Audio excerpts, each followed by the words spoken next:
Hello, and welcome back to the Ag Lead Show with me, your host. Hey, I'm Sarah Beth Aubrey, and I'm here to talk to you in agriculture about what we often don't like to talk about in agriculture. What's that, you say? The people side of the business. That's what our Ag Lead Show is all about. So thank you for those of you who've been listening to us. We're in season 2 now of the show and really getting great feedback from people all over our social media as well as sending us messages. So if you do have comments on the show and suggestions for new shows that matter to you and the people in agriculture that you work with, send them our way.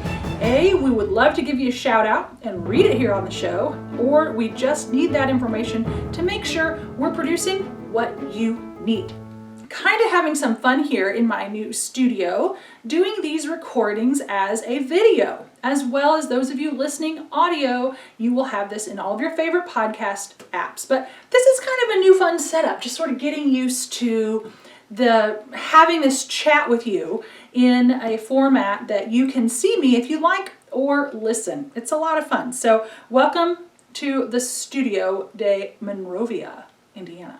All right. So today's topic, I'm going to reprise something that I talked to you about back in the spring of 20, because it won't be long as I record this until we're in the winter of 21.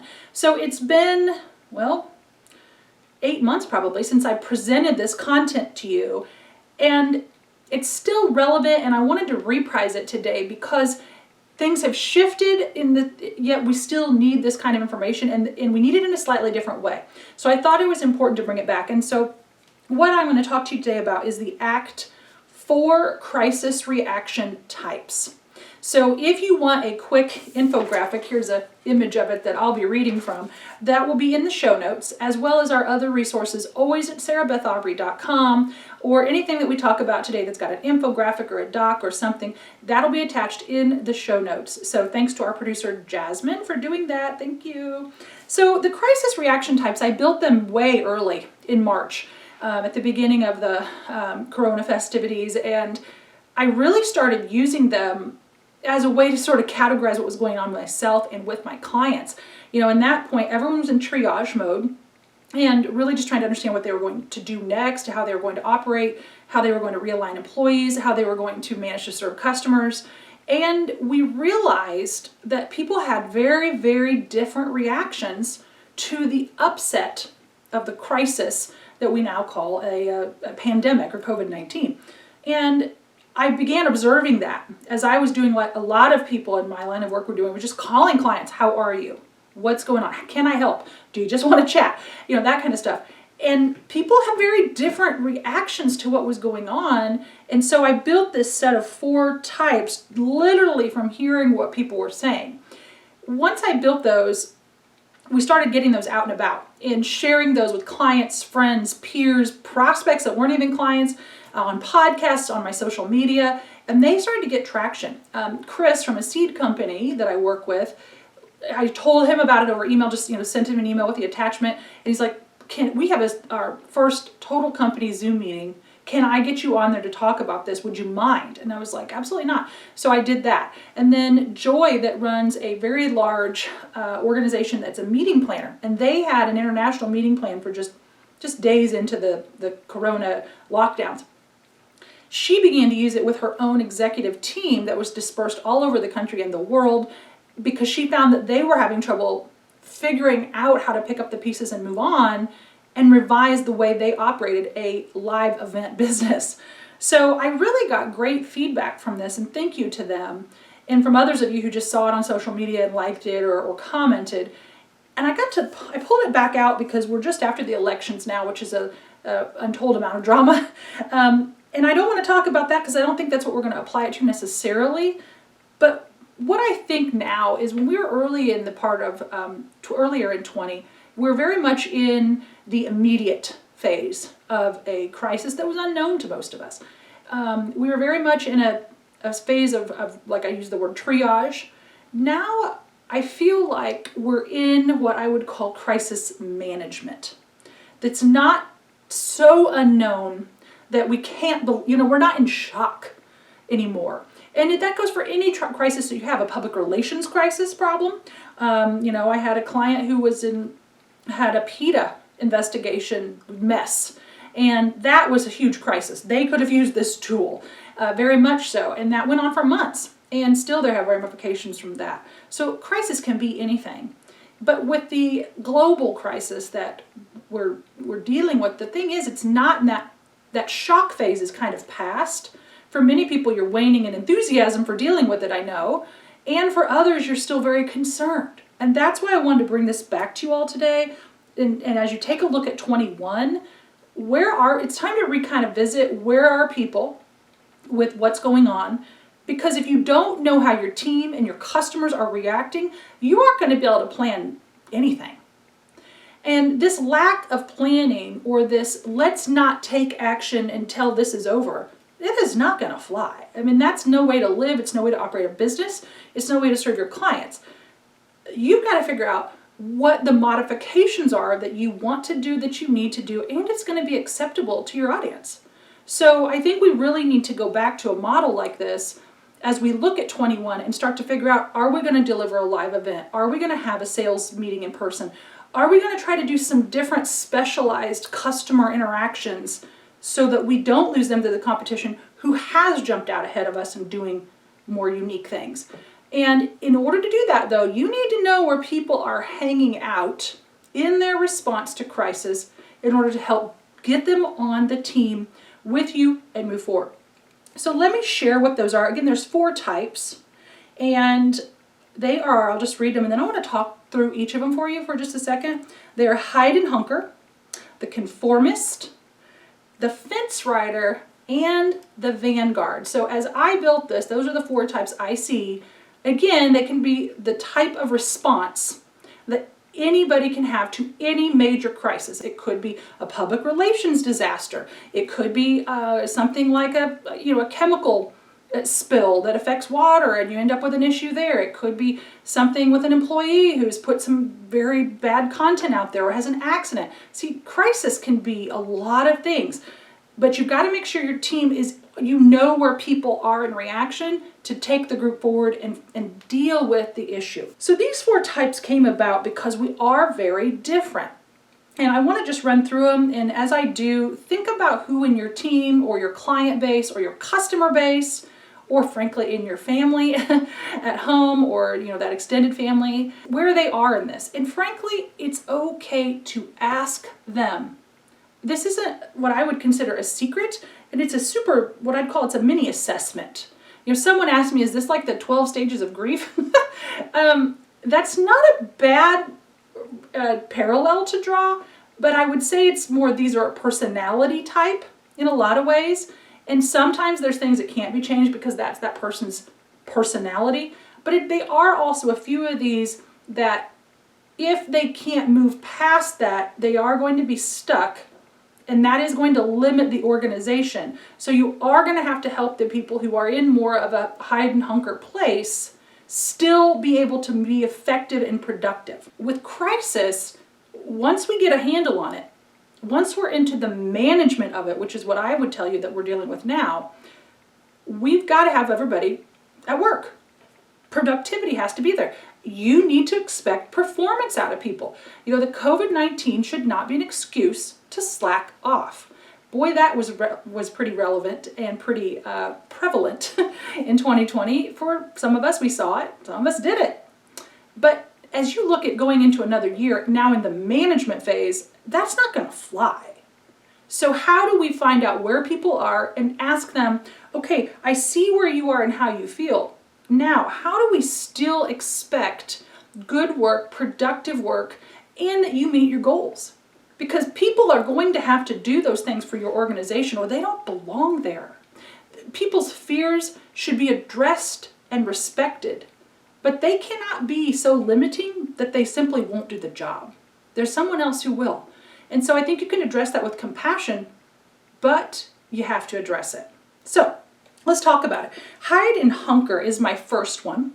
And I call the hide and hunkers common reactions are really slashing budgets, closing doors, avoiding external decisions. You know, the hide and hunker folks, frankly, haven't accepted the change yet and are often stuck in fear. So as we look at any crisis, these are people who are really, really not quite ready to move. They're not quite ready to take action. They may be really afraid of the unknown, which unfortunately, as we look as, again, in a management situation about the COVID-19 crisis, we have no knowns yet for a lot of things. It's very, very uncertain, and it's very inconvenient for people. So people that are stuck in hide and hunker, though, are really saying, I'm not going to make decisions until I know everything about what to do. That is why I call it hide, because most of us recognize that there's uncertainty in everything that we do. So if we get stuck completely in fear, that's a barrier to our productivity. What you can help someone who is in the hide and hunker phase is recognize their fears, talk through those fears with them, and then ask them what we or they need to do in order to get back to a place of productivity. You may not be able to completely dissuade them. Okay, if they're hide and hunker, that could be part of their personality. They could be a very cautious person. They could be an individual with a lot of anxiety issues, and you don't want to disrespect that individual, because sometimes crises, again, these are reaction types. Remember, if you are a person who does have a fair amount of anxiety, for example, crisis may affect your abilities to process it different than other people, you know? And so you really need to recognize that and think about that. Again, always with respect that if they are working with you, for you, or a part of your organization, that they need to stay included and they need to stay productive. So hide and hunker, a challenging spot for you as a leader if you have folks in the hide and hunker phase, because they're really still afraid and they're still uncertain and they want more certainty and it bothers them. Now, there are a lot of you out there that are hide and hunker leaders. That's okay too. Again, this is not you don't get a plus or a minus by your name here, okay? It's a reaction. You know, some of us are great people, but we can react poorly, or we can react in ways that we freeze, or we jump into action, you know. One time, a long time ago, I was on a livestock judging team, and this tells me a lot about my reaction type, I guess. Didn't think of it at the time, but it came back to mind as I wrote these. I was on a livestock judging team, and I was always nervous about going to the hotels checking under the beds and stuff like that. We were in college, and I had traveled like the sum total of 0 before this. Just my family didn't do that. And so I would always check under the bed and in the shower and in the closet when we got in the room. And there was a co-ed team, so we had, girls in one room, guys in the other. And of course there was more guys, so they had more rooms, and I had usually one other woman that I traveled with. Well, anyway, they teased me about this because I was real particular about it. Well, one day we got to the hotel, and I don't know, probably my roommate gave the key to one of the guys, and he got in the shower and had the curtain shut. So I did my usual thing. I checked around the room, and I got to the shower, and I opened it, and he was just like in there and trying to spook me, I jumped in there and started hitting him. So my reaction type obviously was not the flight, but the fight. Interesting thing I learned about myself. I was terrified and I was really mad. So is that the wrong reaction? Should I have run away? I couldn't change it. You see what I'm saying? I didn't make that reaction with any judgment. It was immediate. And so reaction to crisis is that way too. And that's why I want to encourage you to do a good job of not judging people's initial reaction yet. As a team, you got to get the balance. Okay, number 2, conformist is next. And the conformist's common reactions are waiting for the all clear from some official, such as the government, for example, or a health agency if we're looking at some of these health crises. The underlying issue for the conformist is they are stuck in pause. They are unsure of the changes like the hide and hunker, but they're not going to change because it would be the wrong thing to do until someone official tells them it is the right time. just to be quite honest with you all, I have seen a lot of these conformist types be the mask shamers. And I don't want to get into that, but I think, again, we cannot shame one side's reaction or another. It just doesn't work, and it's crappy behavior. So you can be a conformist that says, these are the rules, we should follow them.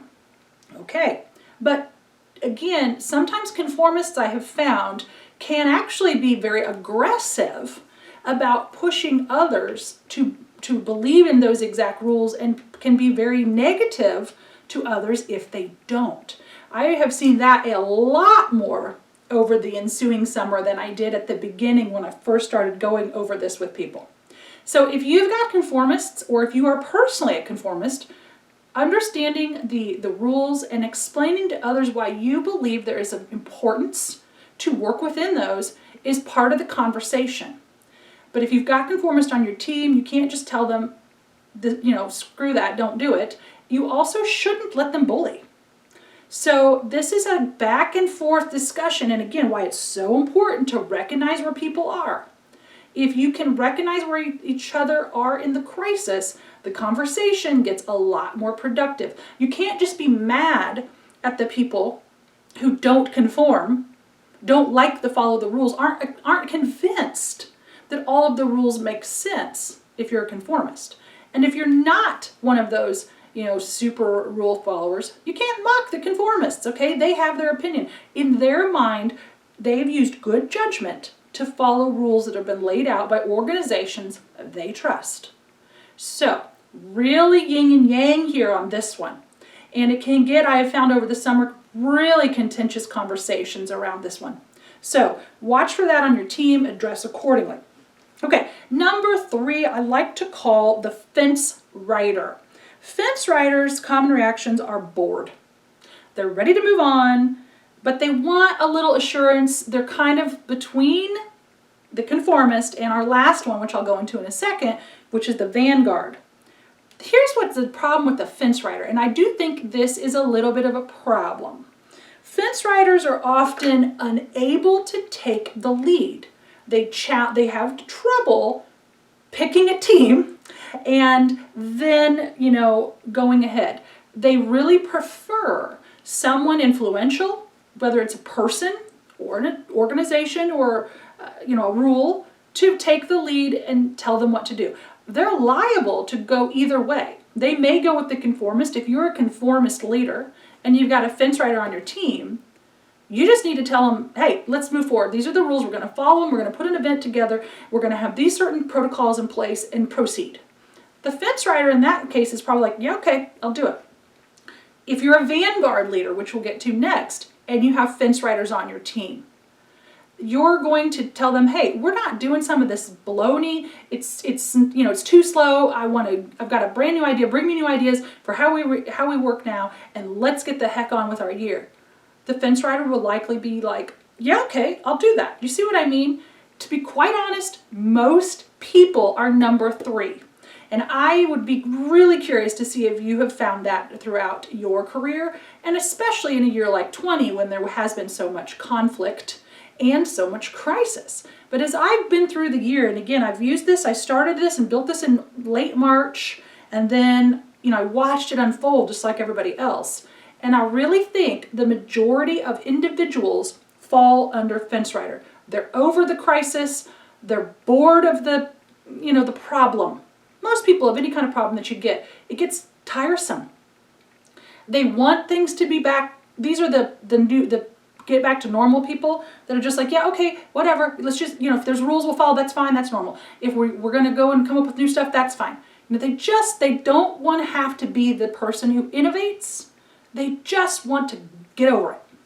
So this is a malleable position for many of you as leaders. If you've got a person in the fence rider position, that's fairly malleable for you as a leader to help bring them along and move forward. They probably will come with you because they don't like the indecision and they're tired of it.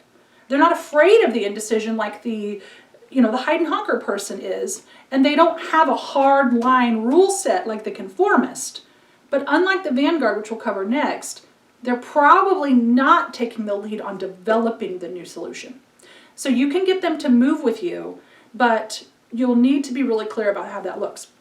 Okay, last crisis reaction type is the vanguard. The common reaction for the vanguard, especially back in the spring, anger. Anger and then action. The vanguard's already innovating. As soon as they found out about the crisis, saw things changing, saw the concerns, saw the problems, they were like, whoa, I do not like this. This is ridiculous. Okay, got a plan. Here's what we're going to do. The vanguard's underlying issue is a lack of patience. And they're also really, really quick to innovate, quick to accept, and quick to look for new world solutions. So your vanguards, much like your conformists, they're hardline usually. They don't want the crisis anymore, but they accept the crisis is there, and they figure, fine, this is the problem. I'll make a solution, and we'll make what do they call it? Lemonade out of lemons. Vanguards are really quick to that. Yeah, they might be seething about the ridiculousness of it, and they don't like it, and they don't want the changes, but they will accept that and move. They, like the conformists, can be hard to deal with. Whereas conformists, and we've seen this all summer, like I said, they like the rules. Someone made the rules. If you don't follow the rules, you're a bad person. The vanguard is kind of like that too. There's rules, I don't care. Those of you that follow it are annoying me, right? Those are the extremes on the vanguard and the conformist. Not every vanguard is that hard, and not every conformist is a shamer. But when they get out of balance, those two can really go to that. So you may, and then if you've got vanguards and conformists on your team, you're going to have some arguments if you don't monitor it. And if you are one of those two people as a leader, those two types, you need to manage that in order to effectively lead the others, because you're going to be off-putting. Now, benefits of a vanguard. There are some really strong benefits when you are a vanguard leader, or if you've got vanguards on your team. They will come to you with ideas. They're like an Australian Shepherd puppy in an apartment. Get them the heck out of there and let them roll. They have great ideas. They will help implement them. They can influence and move people. And they decided, okay, so this is what's going on now. Let's switch gears. Let's make a new product. Let's build a new widget. Let's design a new program. Next, done, got it. We're going to make money this year. It's fine. And that's how they talk to you. Quick, quick, quick, quick. Takes one to know one. So I exist in the vanguard realm. And slowness bothers me, no matter what it is. And as I said, the common underlying issue for vanguards is impatient. It's not the crisis that bothers them. It's the crisis slowed their roll. And so in order to work with a vanguard effectively, you've got to give them things to do that can help the whole organization heal, grow, benefit. And if they have a hard line, and some vanguards do and some don't, then a conversation about, really working well with others could be necessary. So that's all I really wanted to share with you today on the 4 crisis reaction types. I hope these are helpful as you get into the 2021 year. Again, reach out to me at sarahbethaubrey.com or on our social media. You can leave some comments. These videos will be on YouTube, and then the podcast will be on all your favorite podcast locations. Of course, we'll also post links on Facebook, Twitter, LinkedIn, and Instagram, so you can comment there. I'd love to know what you think. And if you want some help with this, and you want some personalized work on this with your team, we can do that in person if it's appropriate for your group, and certainly virtual. So reach out to me if, like some of the other groups I mentioned this summer, that a training or at least some coaching facilitation on this topic, if you need that, I'm happy to potentially deliver that to your group. So reach out if you need help here. Okay? Couple quick announcements as we close the show. First, everything's in the show notes, and you can also reach out to us in there.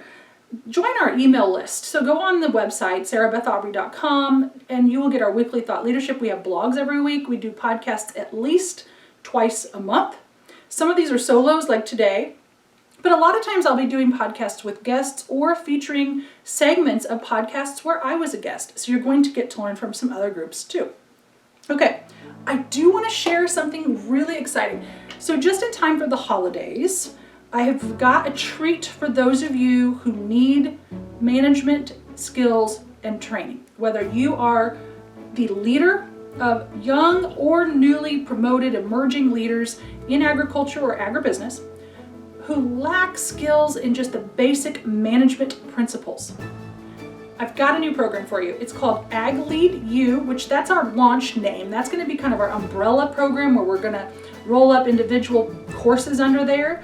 Our first course is going to just be simply called Management Skills for Agriculture 101. That means, yes, we will have a 102 as well. This thing is going to be so easy for you guys, okay? It's going to drop on January 4th, 4 weeks, 4 modules, super easy. Once you sign up, January 4th, first module comes to your inbox. You get, you log in, you get your videos, your worksheets, your lessons from me. Then next Monday, the next one, and so on.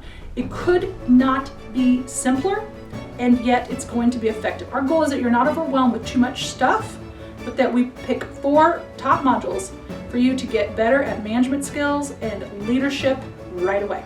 So I really am excited about it. I think we will launch the kind of early bird specials the week of Thanksgiving. So watch for those. Join our email list if you want to today, and that stuff's going to get sent to you. And let us know in social media as well. So great to be with you again today. And remember to act like a pro out there.